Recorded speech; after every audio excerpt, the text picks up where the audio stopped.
fracture. What does it mean? Where is it? What's the gimmick? We all know everything now, actually, because the embargo has been lifted and you can access any VOD content you like about the new map. But we all got an opportunity to play it, didn't we, ladies and gentlemen? Didn't we, little fellows? Apart from this little technically I had the opportunity. I was just in the office, you know. I was wage cucking it up, as they say. It really was. But myself, Wyatt, and Balla have been playing the map a little bit, so we're going to run the things through. We're going to have Kurt. Oh yeah, Bren as well. We were playing with too, and we're gonna have Kurt just wander around the map a little bit, showcase it off, and then we're gonna run some gameplay footage, and we'll tell you our thoughts on whether or not it's a good map. And Avast, I guess, can see it for the first time. We'll walk Avast through it too. I mean, I did look at the lobbies when you were in Discord, you know, playing. Did that give me any information? No, but I looked at the lobbies. So, all right. Well, first thing to do, let's get Kurt into the game. Whoa! No. what a reaction that whoa. I mean, wow. First of all, this is the attacker spawn, but there's also a different area that looks like the attacker spawn underneath the ropes. Kurt, take the rope. Get on that rope. And so we should probably explain to people that haven't seen the map before what the gimmick here is. And the gimmick here is that there is one defender spawn and multiple attacker spawns, and you take ropes to navigate and you just zoom about like a orangutan in an enclosure. Yeah. Do you want to bring up the mini map actually, Kurt? Like hold down caps lock or something, whatever the button is. Yeah. Yeah. So this area in the middle of the map is where the defenders spawn, and then where Kurt is, you can access in the pre-round, and then you can also access that spawn area that he started in the pre-round too with the ropes. And then you've got the A site on the left, the B site on the right from this bridge perspective.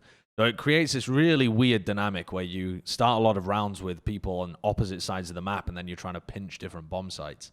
It's incredibly unique. Yeah, that is the very basic starting level of the attacker-sided meta on the map right now. Just go with a couple people across the rope in spawn, split attack on one bomb site. Yeah, like that is the base level of the approach on this map right now. This is the B site that he's going towards now. So this is like the tree area. Yeah. And one of the other things, there are 4 ult orbs on this map. So this is one of 4. And that means that you can have fights. I mean, because there's 4 different areas that the attackers and defenders could theoretically fight over, you can't actually allocate people to all 4, but one of them is going to get fought over at every time, which means that some of them are going to be totally free for teams to use. Only there was, I don't know, an agent that could teleport. Don't even get me started on bloody Yoru. If only there was an agent who could teleport. This is not going to be the Yoru and collect map. these no orbs. Way. There's just no way. Okay. Or why don't you get an agent that actually has a good ultimate like Sky, and you can just farm orbs with like that? Why would you need to play the Yoru here? Yeah, there's just so much potential with the teleporting. Yes, and then you'll stack ult orbs onto the Yoru so that you can shorty people. It's not actually just for stacking ult orbs on Yoru and shorting people, which is very fun. But I do think a single time, by the way, like with the shorty TP. The shorty TP, how many times you inted with that thing? Well, only if, listen, I got some clips of actually getting kills with it. Trust me, they exist. I didn't send them into Kurt, but tell you what my favorite thing. I'll tell you what my favorite thing about this map is. The layout of this bomb site. I agree. I think this bomb site is built beautifully. It has a lot of different areas that you can play around. But the thing is that if you commit to the site, you are fully committed. You don't have that like easy way of being able to back out. But if you want to anchor and bunker down, you really can. There's a lot of different boxes and stuff to try and play around. There's also just this area is really unique in the sense that there's a door, Kurt. If you turn around and look straight at that, that's a door that opens up and gives you an audio cue, and it kind of connects the hallway to that area. So as an attacker, I mean, you don't want to just blindly run through the door, but there is potential to like lurk up here if people were playing too heavily into the site, and suddenly you're in defender spawn. Yeah. You can also use like abilities to open up the door too. So like there's info possibilities, there's fake noise cue possibilities, like Yoru footsteps. Yeah, Why you were doing that a couple times. Yeah, that's what I was doing with the Yoru, just holding on the rope, and then like if you were making a play in in A main in the hall on Sky, like sending in a flash or something. And if you got an audio cue, I would just have the footsteps run through, and then you just have an additional bit of an angle, try and catch someone off, just a little cheeky play. And this is the other side of A, which is This is the least accessed area in the map, I would say. It's the least, like, of the 4 places that the attackers could start, this is the least useful. Essentially, you can fight for that one orb, and then, Kurt, if you just want to walk up here past the dish, which is what that's called, there's like a little spot here on the left where a defender could possibly play if you want to get aggressive. But it's so awkward to try and get into the site from here, which I believe on the map this is called drop, because it is just a drop. So you do just have to actually drop into the site from here. And as a defender, if you go to that little box on the left, Kurt, behind you now. Yeah, right there. You can jump on that as a defender and jump up onto the drop really easily. And you can get up here at the beginning of the round, and the barrier is pretty deep. So the barrier is right about where you're standing now, and then the orb is right there. Yeah, but Kurt, if you stand on the orb and look towards the attacker's side, this is... Sorry, yeah, right there. This is a really common fight. This is about the timing when the gates drop. You can take fights at the dish, and the attackers will be just coming around that corner. And that's another big theme of the map, is that the fights happen almost instantly on all of the extremities. The defenders can be pushed. There were many times in the games that I played today where, as an attacker, I just felt like I was pinned inside the spawn, because if the defenders have a breach or a Sky that likes to flash out, you're basically locked in this really claustrophobic spawn area. You're not really given any space for free as an attacker. If they want to go and fight over it, they can have it. Yeah. The thing that's weird about it, though, is that there's 4 of them, right? So it's like you never know where that attack is going to come, where that battle is actually going to happen. You're not going to have 4 people on all sides of them. I mean, you could, but in most cases, if that's the case, you're going to try to default and take it slow and see where they're pushing. So literally every one of these orbs that are in all 4 corners of the H, which is kind of the way that they're describing the map, and the layout is an H, so there's the 4 sides, happens at the very instant. Like, you just rush out. As soon as you see the orb, you're also seeing another player, right? So that's happening potentially on all sides of the map. And so you're kind of like gambling, like, where are they going to push? Where should we push? Which side are we going to take space on that? And then on top of that, you have to take the site as well. So it's like, really, I feel like right now it's basically a coin flip on which side you're going to push. And if there's going to be a battle, then that's how the round ends pretty much. Yeah, if you decide as an attacker, we're going to fight for A halls this round, or we're going to fight for tree, and they happen to also be trying to fight for it, there's like 5-6 people just end up clashing in that area, and the winner of that outcome decides the round, which doesn't, because you can't fall back, right? Because the other side is getting pushed too, and that's where you get that pinch situation that you're talking about. Yeah. Actually, could you turn around, Kurt, and go back up towards B? Like, this is the main approach to B. Would you say so? I mean, no, I guess technically it's the secondary one. I feel like on A there is a primary and a secondary option. Halls is where the main part of your team goes. The drop is where there's a couple of people, maybe one. Yeah. But B seems like it's pretty accessible by both directions. This is a viable method of taking all 5 people if you wanted to, or the other way is. Because the interesting thing about it, I guess, is when you approach here, if you look up there, that's tower. A player can just be instantly posted up on that before you're even turning this corner. The spawn barrier is in the tower. Yeah, so you can actually just be immediately posted up with an AWP holding that angle from tower. And this is one of the crucial spots on this B site, which also, I like the design of the B site as well. I think both of the site designs on this map are really nice.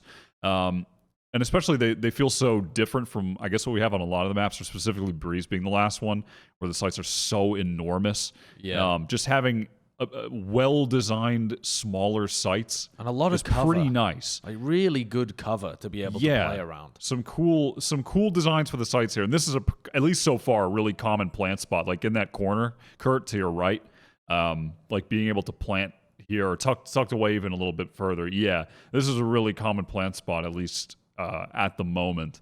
Doesn't offer you many positions to actually play off the site and swing it, though. It's so deep that if you lose the site control, then you know, you're trying to play from a different angle, and you're almost Can you trying to even like play post plant on that? I mean, is there any even options to post plant that to do some like Viper mollies or anything like that? Like, it doesn't feel like there's a lot of great well, options. I'm assuming there hasn't been discovered yet, since there really hasn't been a ton of Yeah, play you, testing you definitely currently. can, but it's like Okay. kind of odd, right? Because you don't know which side you're gonna have control of. You don't know if you're gonna have Right. control of the tree side. You don't know if you're gonna have control of the arcade side, which is the side on the left in the yeah. tower right now. Could you But bring up yeah, the there's minimap for a definitely going sec, to be Kurt? post plant stuff. If you think about planting right here, right? Let's imagine that you've split on the B side, and all 5 of your players have ended up on this side. That the flanks are so quick. The defenders from A have they could be in spawn. They might have already pushed out dish, or they might have already pushed out halls. So when you end up planting on B, you don't exactly know. There's like 3 areas that the retakers could be coming from, and you don't really have control over any of them. The areas that you've come from, your own spawn, very quickly becomes retaken by the defenders. So it creates weird post-plant scenarios, actually, which is why I'm thankful that there's such good cover to play around on the site. Because if you had to fall back into an area, you don't really have good control over this map. Do you feel like this map is like, when I see how this map is designed and sort of the paradigm they built it around, as someone that's seen it for the first time, do you feel like this is going to be like, because their stated goal, right, with this map was like, we're going to change up what it means to be an attacker and a defender, essentially, for this map. We want to shift how we look at this on your offensive and defensive rounds. Do you feel like this whole map is going to be like Oh, I didn't see just a that. ring around the rosy, or just like waiting to hit a site until eventually you get the plant, versus taking prolonged fights? You know, because it seems like there's going to be a lot of options for like defenders to play slow and then wait to see what's unguarded and then just move? Or do you feel like defenders are going to more often than not push out of their sites and just try to take very aggressive fights? Yeah. Well, I think one of the main things to keep in mind about that is how deep the spawn barriers are in a lot of these places on defense. You can press up pretty far. Actually, let's show people. Kurt, would you mind going to cheats, and you can like end the game phase and take it, put yourself on defense, and you can show people like where the spawn barriers are. They're really deep, and you can press for early info. I mean, immediately, like you're right there. It's like some bind to your spawn doors. Genuinely, you're so close. It's even more than that, actually. I feel like in some areas, even more. in some areas it is. Yeah, especially like a dish. Yeah. And it's one of the reasons why I have some hopes of some Yoru play. So, for example, because I think it's going to be incredibly valuable as a defender to take advantage of some of these closed spawn doors to quickly get information. Because if you don't, theoretically, how the map would play out is, if you're not getting information as a defender, if you try and tank up in the sites, you will theoretically just get pushed from so many different angles that your chances of holding the site goes way down. So you have to be proactive in clearing out one or two of these 4 areas that they could be coming from, so you don't have to worry about those angles anymore. If you take a look at some of these spawn barriers too, I mean, as Kurt is walking around, every one of them is immediately an area that you could fight over. So if you've got a Skyra Bridge, you can flash here and try and take this fight. And basically, if there's a flash and as an attacker you fall back, well, you're immediately just in your own spawn. And the defenders start with so much space on the map compared to the attackers, because you have all of the middle of the map as well with which you can rotate. Here as well, I mean, this is an early access to be able to play towards the door, but most people would be playing from the other one if you want to walk around there, Kurt. If you imagine this door goes down and you swing through it, that's immediately fighting there over Hall's control.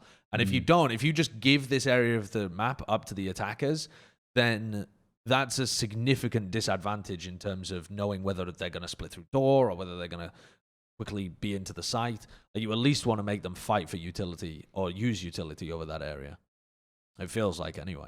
We'll obviously see how the meta develops. Are there sound cues, by the way, as someone that hasn't had a chance to play the map? Can you noticeably tell when attackers or defenders are taking the ropes? to rotate? Are there sound cues for that, or do you have no If idea? you're in spawn, but if you're not in spawn, then no. Actually, I'm not even like 100% sure, but I'm pretty sure you can hear the rope if you're like directly over spawn. Okay. Yeah, you can hear it, but also you can slow go on the rope. It takes about 5 seconds to travel from one side of the rope to the other, and if you slow go on it, I guess it would take like 10. I don't actually know whether it's twice as slow, but the problem with taking this rope, though, in anything apart from the beginning of the round, is that you can never stop. You can't go backwards. It's a one-way rope. So as soon as you press F, you are full committed to just going forwards. And if there's someone holding it on the other end, well, you are dead. I mean, 100%. It's so funny getting kills on people on the rope and just watching them fall into the pit. It just stimulates my monkey brain. It's just because that was going to be my next question, right? Was that surely, yeah, defenders can take these really aggressive fights like on Dish per se, right? But does that even generate a lot of value when there's like an ability to rotate to the other side of the map relatively instantaneously? But I guess if you can't go backwards, then really that limits the amount of fluidity that you have. There were times where we would like lightly push the spot and be like, oh, they're pushing here, and then we try to take the rope and run away and go to the other place, but it's just like too slow, and also you don't know what's on the other side. That's going to be like a big theme in my mind, is you can't control both sides on the attack. You just can't, because that's way too many bodies committed to holding all 4 sides. Because if you're on one side, you have to hold both. If you're on one half of the map, you have to hold both. Because if you don't, you're going to get shot in the back, or you're just gambling, you know? Yeah. So if you are on one side, I don't genuinely see a way that you're holding both sides without just like full committing a lurk, like straight up into one of those spots. We were theory crafting some like ways of defaulting a little bit when we tried to play in some of the pugs. I never found it be successful. Like I was playing, I must have played like 8 lobbies on it or something with a variety of different teams. Defaulting never felt successful because the defenders, even if they only commit to pushing in one direction, you've got to pivot and actually take another area of the map proactively. If you, I think one thing that I realized is that, like, as an IGL, I was trying to default with like all 4 extremities covered, but I just stopped doing that and said, let's just use this half of the map and treat it as if it was a normal map, right? Just ignore the other side of the map because it's really hard to hold control, and just call strats as if I only had this one half. And that started working really well, because then I could actually control both sides of this spawn, and we could start working underpass, we could start working stairs and stuff like that. So I think that's definitely a good tip to start off, at least on this map. And then maybe you could start doing some advanced things, like with Yoru, for example. He is somebody who can go off on his own. Like, go ahead on the other side. You don't have to worry about like a dish flank if you're pushing arcade as Yoru, because you can just TP back to safety with your teammates. Yeah. I mean, that's where I felt like I genuinely was getting a lot of value on the Yoru, was just showing on the other side of the map. Like, if the 4 of you started at this base spawn, I could leave the TP there, go across on the rope to the other side, pressure dish, get a free orb maybe, or take a fight there, just show some level of presence, and then if I need to, TP back, and we can do whatever we need to do on the other side of the map. It just seems like a map where Yoru actually does have more value, because there are 4 key locations at the beginning to fight over, and there's a lot of distance between them as well. It really does to me seem like a map where Yoru could be more viable than any of the other maps, because he does have I think he does have a lot of early round value. Just do you think that's intentional, maybe? Information. What? Maybe they finally built a map to like bring Yoru into the meta a little bit, potentially. I mean, maybe. I don't really know. I feel like we asked about that in like the dev Q&A. Somebody asked about that, really? and the answer was like not really. But it is sometimes something that they think about. But in general, like the design philosophy is never like an objective, let's make Yoru viable on the map. Like that wasn't something that they were truly really thinking about. But if it's a result of it, and I think it maybe is, I don't necessarily think like it's a must pick or anything like that, but there are definitely some advanced ideas that come out of just having a TP right away. All right, whose footage are we watching here, Kurt? Is this Balla's? Yeah, this is me. The individual rounds. So. Okay, so what did you think about playing Brim here? Because I played a lot of Omen in these early games as well, and I found him excruciating to play on this map. I felt like it was very low impact, but you needed some level of smoking. Yeah, that's where I started, I think. I played Omen, and I was like, this sucks. Like, I don't like it, but that's just because I don't necessarily like Omen in the first place. So I played Brim just because that was the only controller I really wanted to play. And it was fine. I mean, there's very obvious places to smoke, which is cool. And I think this is the time where I started to learn, like, to smoke spots like the front of A halls, like right where I'm standing, and that's a really good way to take control. But his ult was good, and you can farm orbs like we've been talking about. And from there, like, I don't know. Was the ult effective though?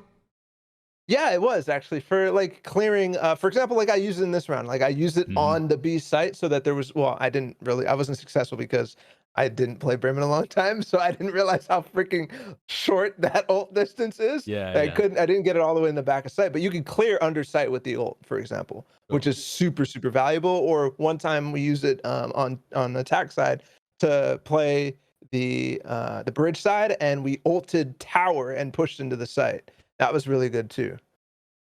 This map is also, it is a big one. It feels, the spaces feel relatively small, but a lot of the gunfights are pretty long distance. Which, I don't know whether you guys got a feel for that, but I found myself taking much longer distance fights than I would on a Bind or an Ascent or a Haven or something like that. Yeah, there are things that are close quarter, like horizontally, I suppose, if that makes sense. But the actual sight lines in a lot of the places are fairly deep. Especially, so this is the smoke I was talking about.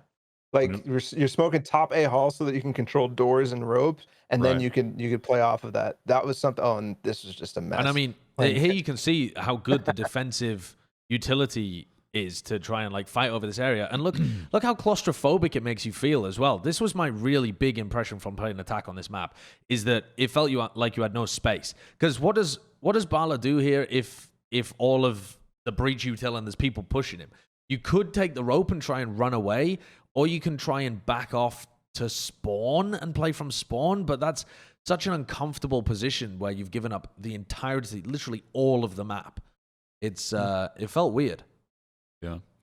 I feel like Reyna, I see that you have a Reyna on your team there, and I feel like when I was looking at the geometry of the sites and how halls work, I feel like Reyna is going to be a pretty solid pick here, because there's so many options, it seems, where you can get like a kill early from an aggressive defender, or even if you're the defender and get an aggressive pick and just like dismiss away, based off this geometry, Sure. Definitely felt like duelists were very good because obviously you're challenging some of those early spots. Yep. So we were talking about like raised boombot, like you're just throwing it straight down the place where they're gonna peak, and that makes it very easy for you to clear a little bit of space. Obviously flashers too, but just in general, like the people who have a little bit of sustainability and can like forcibly take angles was for sure useful on this map. Okay, here's a question for you though, Balla.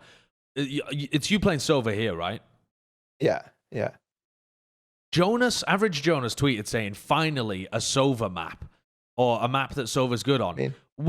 From when I played, it felt like there's so much stuff to block recon darts that you can play around and that kind of stuff. I would want a Sky 100% of the time over a Sova. A lot of reasons. I think Sky is like amazing. The Sova just seems underwhelming on this map. It was not my impression whatsoever.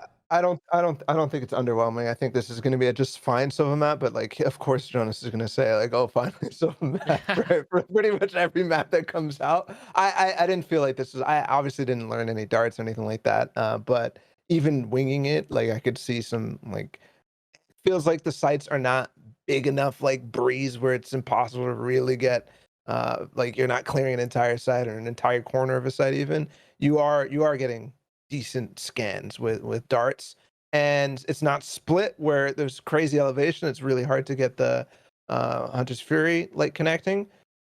And there's actual lanes too. Like imagine, like actually, I remember that round where we just insta ulted down halls, and I got like 3 tags instantly because everybody's grouping up down those major lanes. So I definitely think that this is a viable Sova map. It's definitely not like I get where people are coming from, where they're like instantly like, oh, Sova's not good on this map. But it's not true. It's definitely not true. I think Sova's definitely, Sova's definitely good. Even on the map, Sova's bad on Sova's good. He's still viable on the map. I just don't think it's not, at least it seems right now, it's not like as necessary as a Sova on Ascent, Haven, or Bind. I think it's not as... I mean, I think, first of all, Sky is amazing in this meta anyhow, on and pretty much any map, right? But Sky is just incredible on this map as well. First of all, on defense, you want to be proactively taking fights, which is also, I agree with Reyna being good and Jett being good. Agents that can take fights and get away are going to be good on this, on defense, because you want to be proactively clearing a space early. And Sky does that to a T. You not only, if you go for an aggressive play, let's say you have a Sky and a Reyna or a Sky and a Jett, and you send out the flash, well, if you don't get the sound cue, you just know they're not there, and you've cleared that area effectively, right? And if you do get a flash, you just have a duelist to take the fight and get the kill. I mean, yeah, I mean, Sky is going to be busted on this map. Also, there's She's a really lot of spaces where the dog gets really unreal good value. I think better value probably than the Sova drone in a lot of spaces because they're pretty tight, narrow. I don't think I mean, listen, you can pretty much see. You see so much with the dog now anyway. Yeah. But with the sites being pretty narrow, I think it's really easy to get a lot of the info. And trying to scale off concussion rather than the tag also seems pretty viable on this map too. I also feel like her ult would be far better. You get it all the time. I mean, the ult's just for info as well. On a map where... that's the thing. You get so much info here, right? And that you need the info so much comparatively to you need the Hunter's Fury. That's why I'm wondering what the comps are going to look like when we see this map getting played properly. Because I don't really envision a scenario where you're going to have teams that play Sova and Sky here because of the value of duelists, and potentially you might need... We can talk about the Sentinel idea later on as well, because in theory it makes a lot of sense that you'd want people watching your flanks. In practice, I found it to be pretty underwhelming. But I think having a lot of duelists, then Smoke, then Sky, you know, you only really have one more slot to fill on the team. Yeah, we played against John QT, and he played Cypher. I think he was on your team, Josh, in the last game that I played. And he was really good with Cypher, in a way that he was able to completely control basically one side of the map by himself. And I think like as setups get developed a little bit more, that's going to be really easy to do as Cypher, honestly. Yeah. What do you mean by control one part of the map by himself? Because so one half of the map, right? One like either the bridge side or the spawn side, if that makes any sense to you, based off of the way that the map callouts are. Right, so like he was literally lurking arcade by himself, and nobody could push dish because he had tripwires on the one side of the map that, you know, nobody was on. Right. That was something that was really hard, and he was also lurking down through underpass very, very well. I don't know. It didn't seem like that one game where he played Cypher and was like, this is awful. Sure. He had some crazy setups. I think, yeah, at least in these early games as well, it did feel like Sage had a lot of value. Like her slow orbs get a lot of value if you know a hit's coming in on A, pretty much anywhere in Hall, right? It's going to get a lot of value. It's super hard to push through. Felt like her wall was getting a lot of value too. Of you know, just putting it up at some point in mid-round. I mean, yeah, you're just blocking off a lane, which feels really important on this map. So at least early on, it felt like Sage was. What is this clip? That's just Phantom. What is that? That's just Phantom difference. That is absurd. Vandal could never do that, Wyatt. Vandal could never do that. Vandal actually, you know, piggybacking off your point, Wyatt. Then I was just gonna ask too, because I felt like you talked about how Omen didn't feel great to play. I feel like since we've been seeing so much in the meta already currently, this denial of early defensive aggression with like Astra Stars and slow orbs with Sage, you know, because you just hit the combo and you can't leave. You're fucking trapped. And so I feel like that's what's going to happen here on this map, is that Astra with Sage is going to be like incredibly valuable in deterring defensive aggression, right?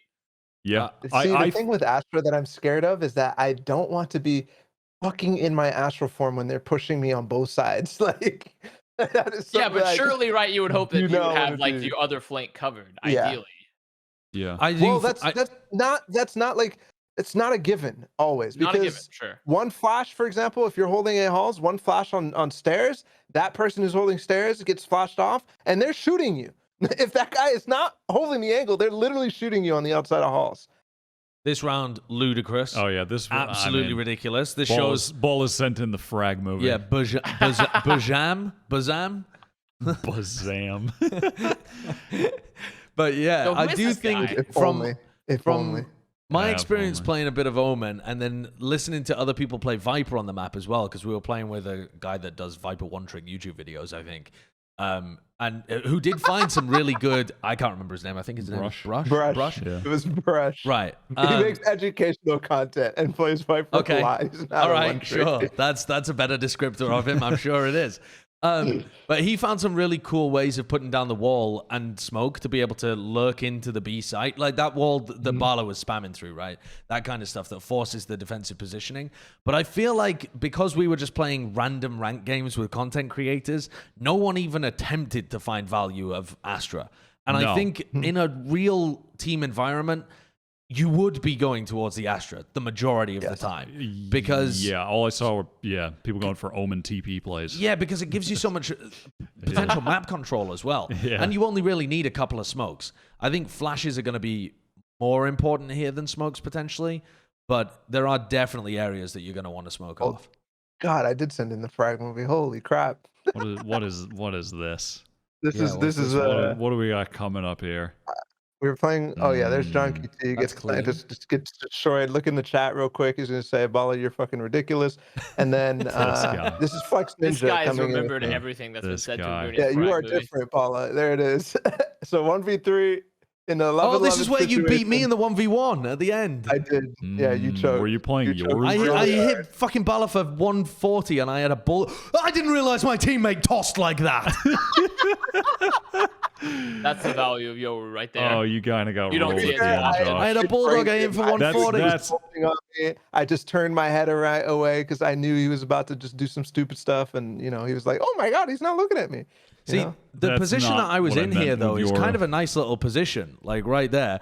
It's great. I just missed the headshot. Yeah. Can we play this again? See what happens here. Play it again. I mean, surely the guy in the corner there gets the kill, right? He's no. The Balla's nasty with it. Oh no. Yeah, it was not my finest day. Okay, I was recording. It was lag, stutter issues. Sync New was map. accidentally on. New map, don't know the angles. That kind of thing. Excuse. What I love about this map though is the angle, bro. There's so many angles that are they're not iceboxy. They're like pretty nice angles where you can cross every placement all the way through, and it is just there's good crossfires right off the bat. There's long angles where, for example, that spray through the Viper wall. That there are plenty of places to play like off the site and be able to get multiple sight lines of, oh, we're watching stairs and we're also watching tower, we're also watching this at the same time. So like that is definitely a viable way that I think people will play, is playing off of site with a lot of these wide angles too. Okay. I want to steer the conversation in this direction. How good is the map? Just first impressions. Where would you either rank it out of the 7 available, or a tier list? Like, is it an S tier, B tier? What's your first impression of it? Wyatt, I want to start with you. Okay, so here's the thing for me. When I first hopped in and was just doing the fly through and just looking at the map on my own, it felt really overwhelming. And I was surprised in playing it how fast that went away, honestly. Yeah. And I, in terms of having fun, I actually really enjoyed the map. I was pleasantly surprised as to, I thought it was a lot more fun than I thought it would be looking at it.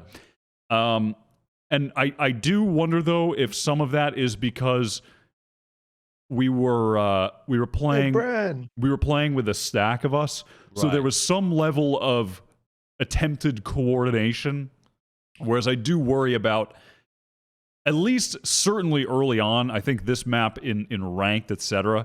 I mean, it's just going to be chaos. Listen, I got the ranked experience. I was playing once you lot all left with just people looking for YouTube clips with their Yoru and their Omen and all sorts of stuff, and it felt very chaotic. And I worry a little bit about that, but I think after playing it, I am excited to see it in organized play, because I think that there's a lot you could do with this. I think we should hopefully see some interesting ideas. And also as a general concept, I'm fine with we got destroyed by that. As a general concept, I am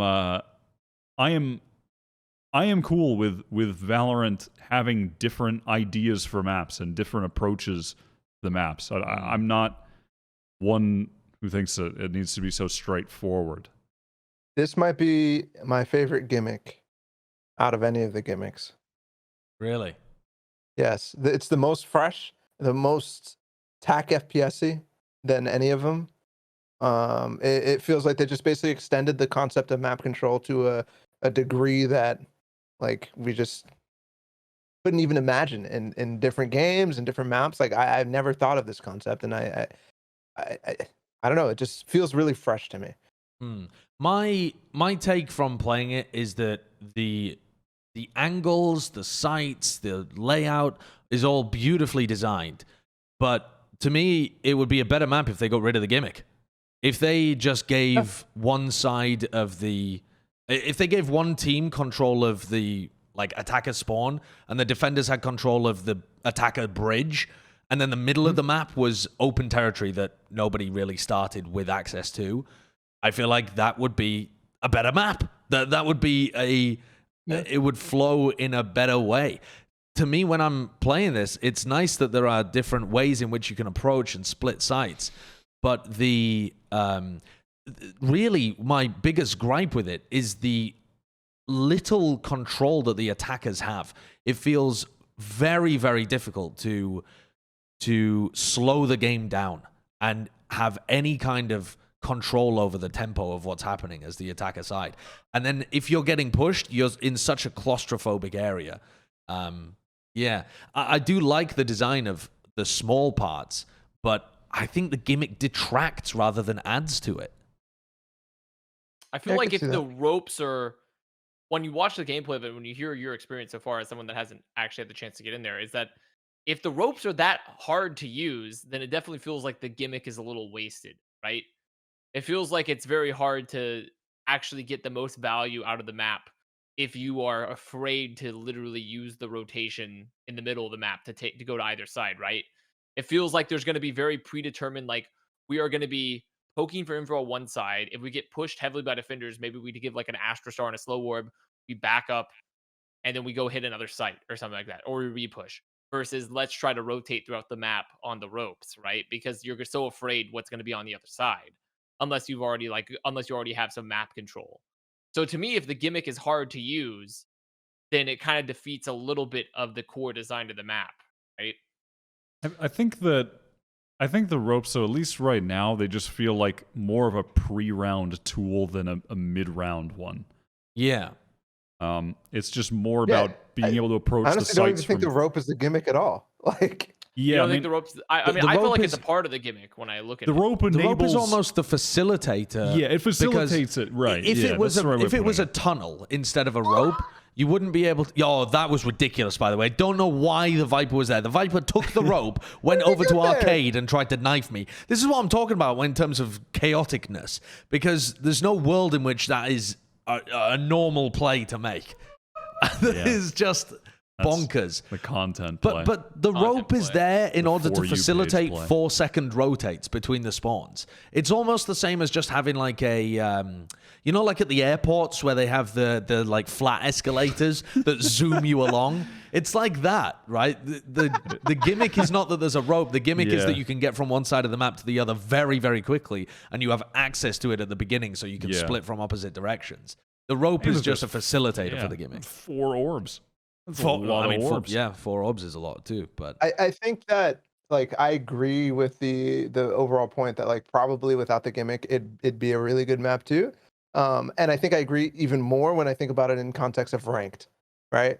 When I think about it in context of ranked, there's no way that I see this map being played in any sort of fun way, because I just think that every single time there's gonna be one random guy going to the other side of the map who can't control it. He doesn't know what the fuck is going on. Like, and he's just walking out dish and dying, or you're pushing in halls and you're like, oh, there's no way that they're going to take dish control, and you're just going to die because of stupid stuff constantly happening, and nobody's ever going to learn, like, how to play the map, no matter how intuitive it might feel after a few games. I think is really my biggest worry. I really think that with a bit of organization, I think it's really I think cool, this map's going to be great in pro really play. Fun. I think that is my only worry with it, is that it might just devolve into pure chaos in ranked. Can I? Yeah, go One on, thing, Balla. this underpass, I don't know why, it just gives me the most CS vibes ever. Like I could, so many mid-round calls, like this one I was with Ethos, and we're just like, we're fighting for stairs control. We're fighting for stairs control. It's not going that great, and so we just call like, let's cut noise. Let's make sure they're not flanking us halls, and we're just gonna walk underpass and go arcade. And it's just like these spots that allow you to make nice mid-round calls like that feels so good. Yeah. And that's why I say the flow of the map once you actually get into it is good. It's the early round coin flip defender aggression mechanic that I'm not huge on.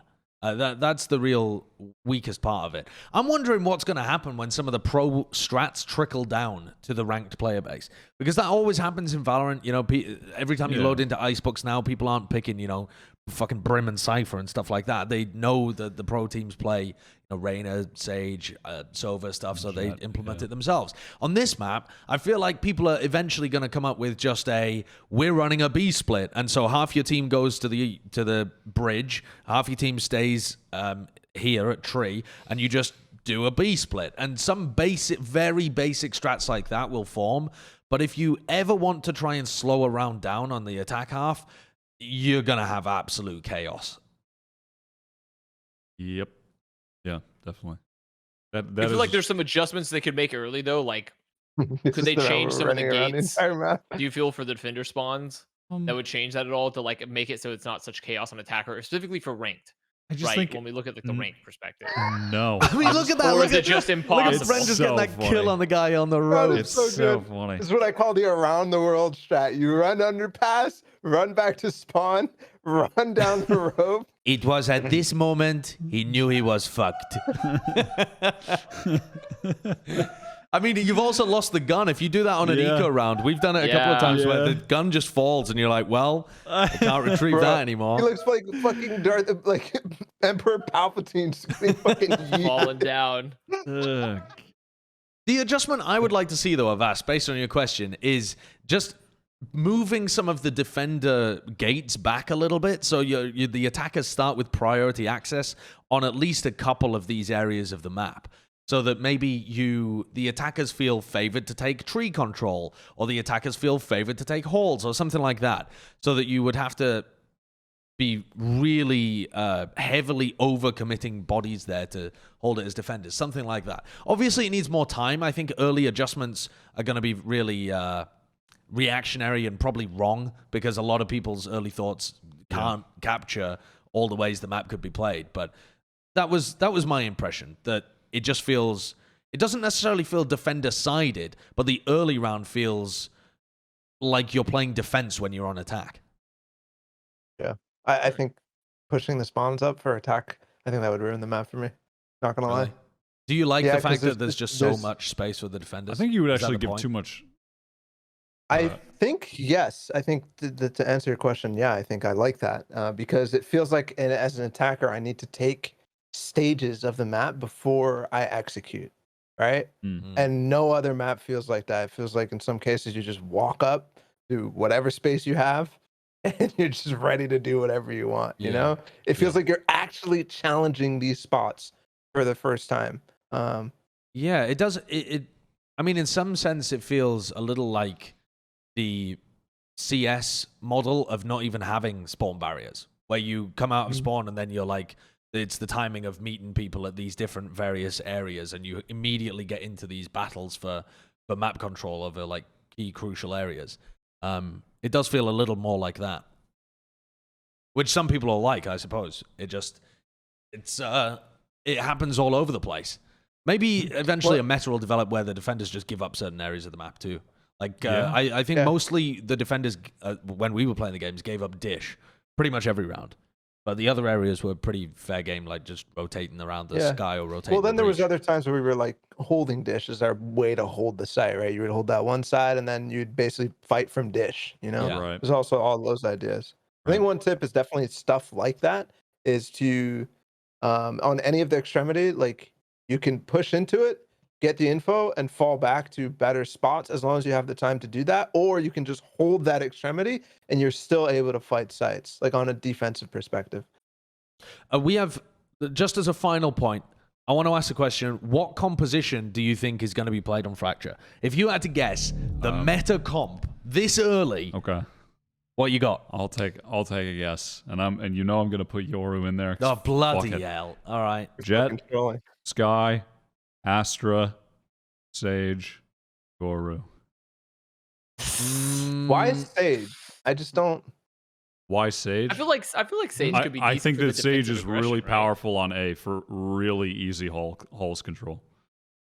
I think Sage is going to be good when people don't understand how to play the map. I think so too. But yeah. I mean, think- she might be phased out, but I think she'll get phased out. I think she's like an easy band-aid fix to Yes. playing defense on this map, which is why I think she'll probably get played early on. I think Yeah, she just early solves on, an yeah. easy problem, or she solves the problem for defense to some extent kind of easily, where she just plugs a hole in one part of the map where the attacking water is leaking, and that's all you really need her to do. Okay. Balla, what do you think? Jett, Omen, or Astra, I don't think it really matters, to be honest. Just one controller. I don't think you're going to play multiple controllers, and Viper, to me, doesn't seem good. Then 2 initiators, I think, is going to be important. So Sky, Breach. I think Breach is not as bad as people think, and also on this map specifically, he'll be pretty good, at least in the beginning stages too, where people don't necessarily know like where the flashes are going to come from. And my biggest question is whether people will play Sentinels or not, and I just don't know. I think probably yes, but most likely it'll be Cypher more than anything. Yeah, I don't really see teams running Sentinel at the moment, but maybe some teams will be creative with it and come up with some interesting ideas of what they want to do. I mean, we didn't see any, at least when I was playing, I didn't see a Killjoy a single time. I don't know if you guys did later. No. But, I mean, I would say one of the things that seems obviously good with Killjoy to me on this map is if you do farm her orbs, a lockdown would just get all of a sight. I mean... But the thing is, you'd It have to just already gets win these it kind all. of fights at the beginning. I mean, look at Yeah. this. We're 20 seconds into the round. The attackers and the defenders both decided to fight for tree. And now you were never in position to use a lockdown. You would have to win these fights anyway before ults like that. What am I doing with that Whoa, whiff? no. What am I was You lagging. lost this No. game. I'm telling Yep. you, I was This is lagging. Lagging. Yep. 240 FPS. Yep. I'm telling you, I was lagging. God. I mean, Oh, yeah. Or, I mean, I don't know. Maybe trying to like play more for a retake with it, or I don't So, know. It's just an idea. I'm not necessarily on- huge on the Killjoy, but On Killjoy, there was like a question about like spamming through this floor right here, and like some spot is like really spammable, and they made it that way so that Killjoy has some counter to if you lock down an underpass, which I found fucking like mind blowing. I didn't even think about the concept of just like locking down an underpass, yeah. because that will lock down most of the site. I think like basically tower and backside are not taken from that. that is bonkers. But yeah, I feel like her utility would also be much worse than Cypher's on this map, right? Especially if you're having to like rotate a lot, you're just gonna end up where wouldn't you just be better off having a Cypher control one area and then rotate to your team, and then you can like redeploy your utility later, or like keep info with your cam somewhere while like the turret's gonna be deactivated once you get far enough away. I think Cypher will be worse at locking down a specific site on this or site, like on defense, but on attack, he's going to be better. Whereas Yeah. Killjoy, I think, will be really good. Like, for example, just think about playing Killjoy on A and just only having her like play top rope, for example, which is over by the door, and just have mollies on site. Like, you could deny for quite a long time. I don't think that's because then that allows you to just play 4B. Yeah. Yeah. It's going to be an interesting map. I'm interested to see what the community reaction to it is too, because people were losing their goddamn minds over the concept of it. And yet when you play it, I think my initial impression was just, this has been crafted with serious care as to how all of the angles play out. Yeah. And the gimmick, sure, is pretty unique and wild. But the actual map, once you get into it, is really nicely designed from an architectural perspective. The sites are just excellent. Like my favorite parts of the game. Look at this TikTok wall, by the way. Flex Ninja just jumped on top of it. He just teleports up there and he's like, dude, this is a god wall. You need to put that up every round. My yeah. My favorite parts of all these games were all of the post plants. I think they're retaking and holding the sites, both just really fun. Just great designs for the sites. I'm really pleasantly surprised. I really it just felt like it could have been so much more chaotic or just overwhelming how much is going on, but yeah, very pleasantly surprised. Are you excited to play it, Avast? Yeah, I think this is like, because I haven't had a chance to get on there yet, but I'm sure at some point because at this point I don't think are they still running? It was only today, they run right? till like Sunday or something. Oh, okay, they run until Sunday. So yeah, I definitely want to try it out at some point if I have the chance to, because it feels like a map that you kind of have to experience to like really get it. Definitely, to really feel it. Because right I now it's agree. like, yeah, I see a bunch of sites and I see a bunch of concepts, but it feels like you have to actually experience the maelstrom that is Fracture. When is it publicly available? If people are watching this episode, how many days do they have to wait before they can get their hands on Does this? it come with the next act? I don't know. No, it comes. Actually, yeah, it must come with the next act. So that's let me look. Like 4 days, 5 days. I can tell you as well that live streams, as soon as you're watching this video, live streams are available as well. Yeah. So there'll be people live on Twitch. Wyatt will be live on Twitch. Yeah. Some other people might be live as well that you might like to watch. So yeah, go and check those people out. You can get more up-to-date thoughts and see some live games. But that's our first thoughts on Fracture, huh? That's it's an interesting map. It's pretty unique. We'll have more thoughts, I'm sure, about it as the more we play. When we do future episodes of Plat Chat, when we do the live co-stream for Berlin as well. That's probably the next major thing that we've got coming up. So stay subscribed to the YouTube channel. See you for more content then.